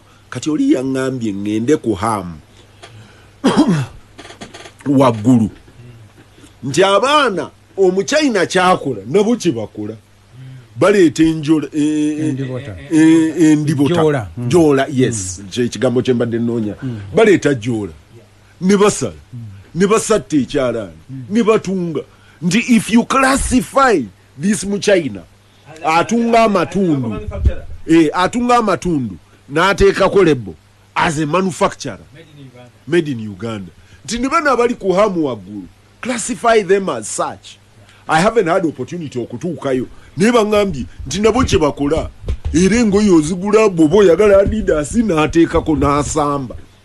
n'ebiteeteeyi ssebo ojja bisangayo era bulungi nnyo n'abaayi ezimu era onooba otunula olowooza nti ziva bweru naye nga bazisatiriridde awo naye kati abaayi amugula yakyebweru naye mukulu Kibazo gyemba negamba kati olaba ebintu byonna bizinze bidda wani minisita wa trade aliwa egundi ezo zonna levels ezo zitambulirawo zirazeewa nga mpaka ani Rwomushana omuzindalo nina minisita munywanyi wange twasinkanye nga mubuuzo wayo ebya ifrisi why mulimu nange byesitegeera bulungi naye kankuwa experience yange minisita yaŋŋambye yakyama mu supermarket that experience hasn't hit me yet mbu we yakyama okugula yali agula njugu binyeebwa bino ebipakinge byani bamuyita company nja kujijjukira erinnya yabadde very specific ebiri roasted nti they also do very good cashews. You who loves cashews, you can buy them. No, they're very expensive.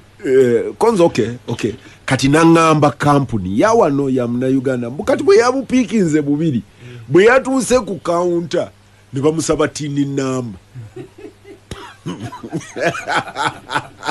kati nga yeye nyini afana nanze nga naeta manyitini namba yi kuba yanga amazima gali ndi njifuna bojinsaba nga ngenda musimu nga nonya tini namba nga njikuwa Rwomushana antunulira n'okugiina ayinza okuba tagiina n'obuwanvu mpanvu si ekintu kyo gy'okwata mu mutwe kati nga bamusaba tini namba kati nga mubuuza yabadde yaki mbu omuwala bwe yanyinyonnyodde mu process y'omusolo guno nti simanyi bw'oba toli registered for what mbwe ebyo byonna details bazisaba oziyingizeemu ne mugamba naye honorable tutambudde nti ne tugula n'ebweru wa wano nti the only time anyone asks me for identity is if I'm buying at a duty free. Bwe mangula ku duty free oli aŋŋamba bw'obeera owa wano tetukuguza duty free tuguza bakola ki bafuluma leeta passport n'omuwa nti n'ateekamu details oba si kyo bw'oyingira ng'ogenda ku tradinga mu dollars mu mawanga agayina agata tradinga direct ne dollar ti bw'oleeta dollar ng'akugamba oli waakuno nti nti mpa kuki ku passport yo naye kakati wano mu ggwanga oyo wamukoledde ki nanga nti anze nabadde mugumiikiriza nagumye n'ayita mu process nemuwa mbu yamuwadde naye essimu akopeko ki tini namba n'aguma n'ayita mu process konze yakutwalidde eddakiika mmeka nti almost 7 minutes konze ngangula binyobwa ono mukyala wali byayina mu kibbo asena n'ejjiiko kati in that process government erina okwegendereza nti to losing the small businessman kubanga tugenda kutuuka ng'oyingira mu supermarket nnene etegenda kusaba kubanga you already digitized on the system na biki bangambye ekirala kya mashini nti mashini gye bakozesa okuissuinga the ifris receipt government URA ezibaguza 1 million per machine and that is the lower one. URA kati yetunda 1.1 oba ina agent ndoze ina agent kati agent yani oyo simanyi kati yayita mu PPT 1.1 bangambye 1 million anyway by the time you end the installation inzo genda up to 3 million kati bangambye yali ku 1.5 mbu URA NSR amagezi nebafunira wa 1 million kati that is one ngoli agamba nti bwebanga eno faucet eyamba government kuŋŋaanya musolo lwaki nze ngisasulira lwaki nze nsasulira tuulu ya government esasula omusolo ekuŋŋaanya omusolo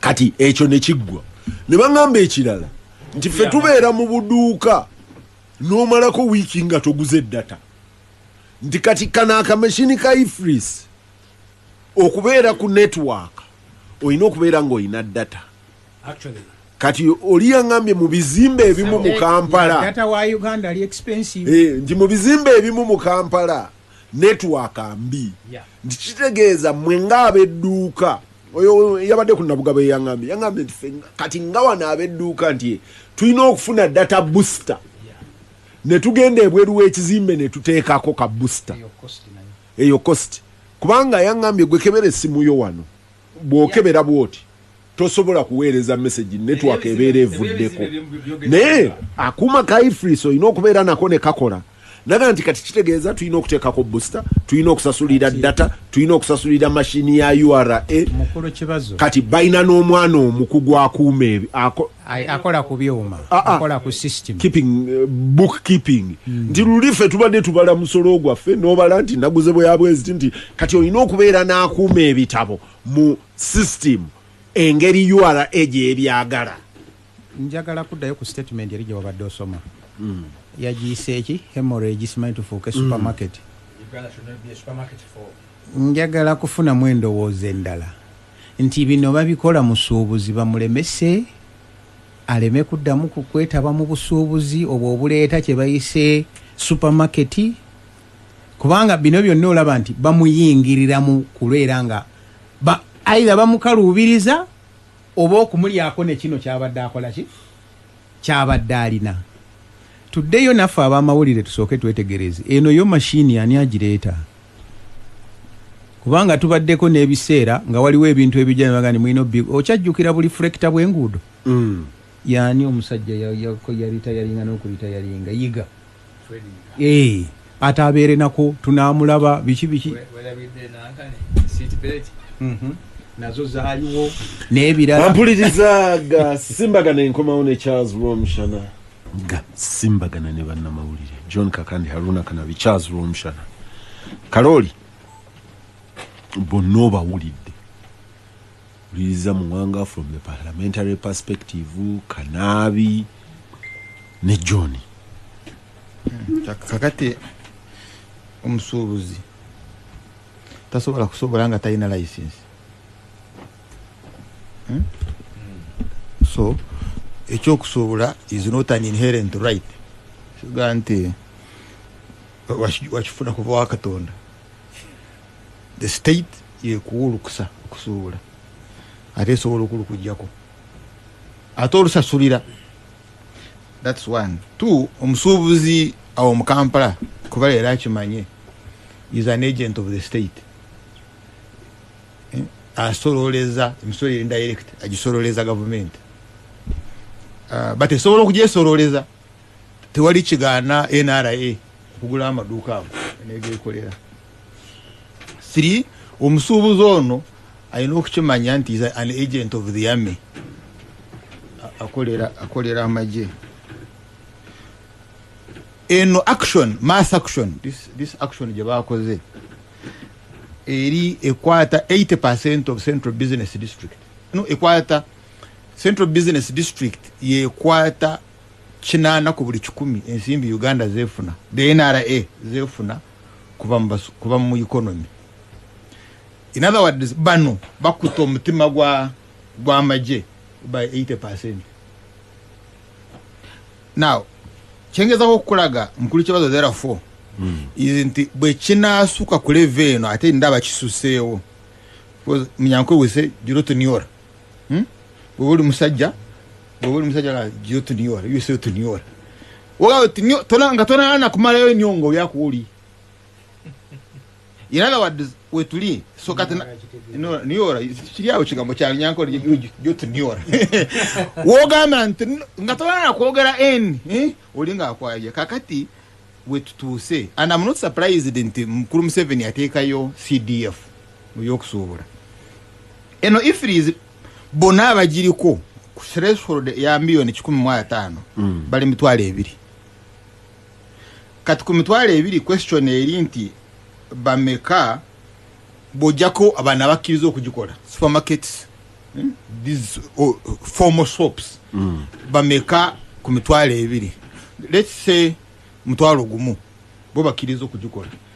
Question eri nti goyo musubuzi goyogerako kiki kyakolera NRA. Mulimu gwakola NRA is to be a supermarket. Ngomuseveni gwakiyise kugenda wabweyo naleeta ebintu is irrepressible.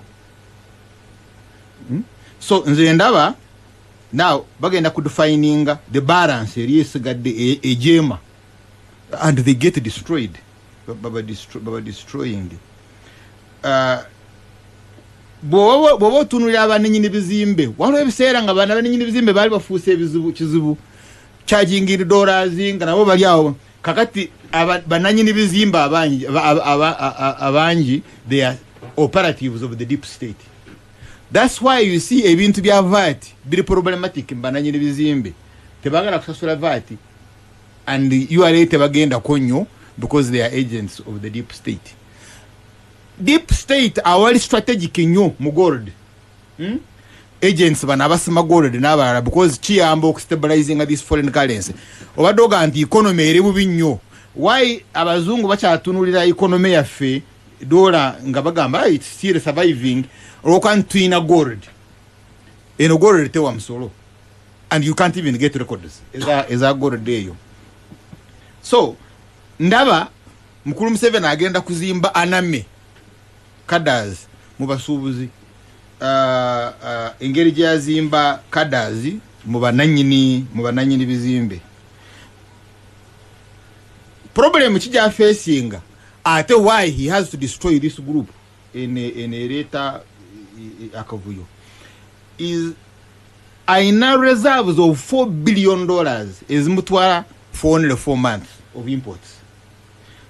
Now, and aina deficit of around $1 billion nachukura garuli per month yetaga $2 billion okugula amafuta gokaine ya kakati gwo mulimo gwazo omusubuzi who imports okwata ku sente zino is not looking at a coffee exporter aleta ku sente zino. That's why we see narrative ya Muwanga-Kivumbi yogamba nti economy erimu ICU is incorrect because agriculture is resilient, that is fishing, animal and the crop husbandry are resilient. Manufacturing sector is growing and the mining and construction sector are working. Charles, hold on. Show me your numbers for manufacturing. Where are you getting your numbers? No. Show me your numbers because nze ayogera n'abasuubuzi. What are we manufacturing?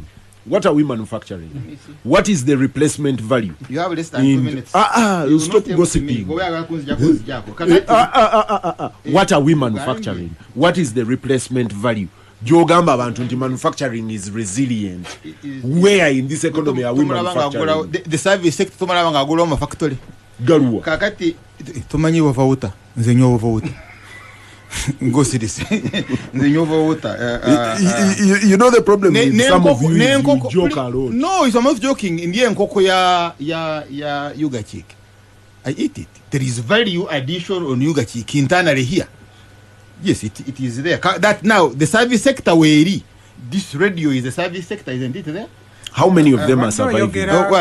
How many of them are surviving? Kakati, you have relative security. Relative stability. Eno stability singe ebange yuguma mukatono. Ono byayogera bibye oba please sigazeda chike mukato nyingiramu. Eno relative stability gende ngera je tulaga bwebange kuko to shake a bit na zino ze muina cash bagenda kuze bajja ku kifuba. They will come on your accounts and say NRA yakwata ko ne ebirole including ne ebirole by'amasomero. School tracker babu kwatanga nemwanyi babu kwatanganya bakujja mu store. So ngabo ngayo all this is property of the army and it will be said Gasimbagane ne bannamawulire Rwomushana ndoza yetaaga treatment simanyire Rwomushana kyeyabadde naye simutegedde nange sitegedde kubanga the spokesperson of SFC ampuliriza of course mubeere bagumu Rwomushana government gyayogerako yasanga eina amakampani basanga government eina amakampani nga government ye musubuzo w'okuntiko buli kye yakwatako ne mulimba ensambya twagisengula